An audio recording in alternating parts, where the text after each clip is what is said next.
বাবা হঠাৎ করে ফোন দিয়ে বললো তোমার ছোট ভাইয়ের বিয়া, কিছু টাকা লাগবে।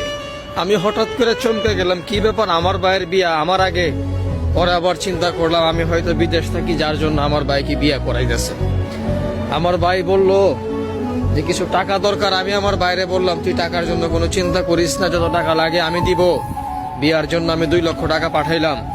তারপর আবার ভাই বিয়ার আগের দিন ফোন দা বললো যে আমার বউয়ের খুব ইচ্ছা একটা স্বর্ণের টিকলি মাথায় দেওয়ার জন্য, আবার 50,000 টাকা পাঠাইলাম। কিছুদিন পর যখন আমি বললাম যে আমি আর বিদেশ থাকবো না, আমি একবারে চলে যাব, তখন আমাকে বলতেছে বিদেশ থেকে দেশে এসে কি করবি, কিছু নাই। অনেক কষ্ট করে কিছুদিন পর সবকিছু নিয়ে চলে গেলাম দেশে। দেশে যাবার পর সবাই দেখি মনের মধ্যে কষ্ট, আমি আসাতে কারো খুশি নাই। যে বাবা দেশে আসার পর বুকে জড়ায় ধরার কথা, সেই বাবা আমাকে দেখা যেমন মনে হইতেছে রাগ। আমি কিছুই বললাম না।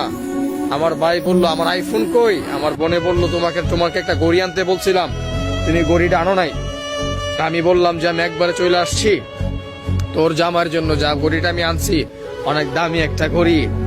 আমার বোন রাগ করলো। আমার ভাই আমাকে বলতেছে যে তোমার এই ফোন আমার দরকার নাই, সামান্য একটা আইফোন চাইলাম, তুমি আমার বউর জন্য একটা আইফোন আনতে পারলা না।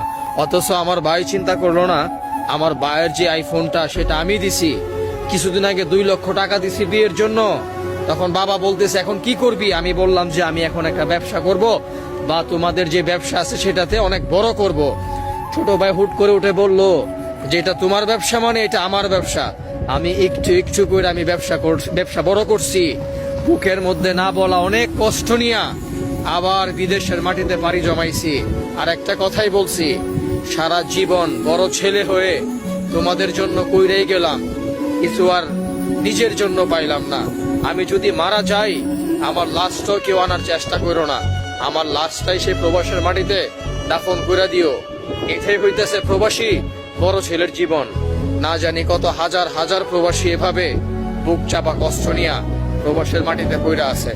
ভালো থাকবেন, নিজের জন্য কিছু করার চেষ্টা করবেন।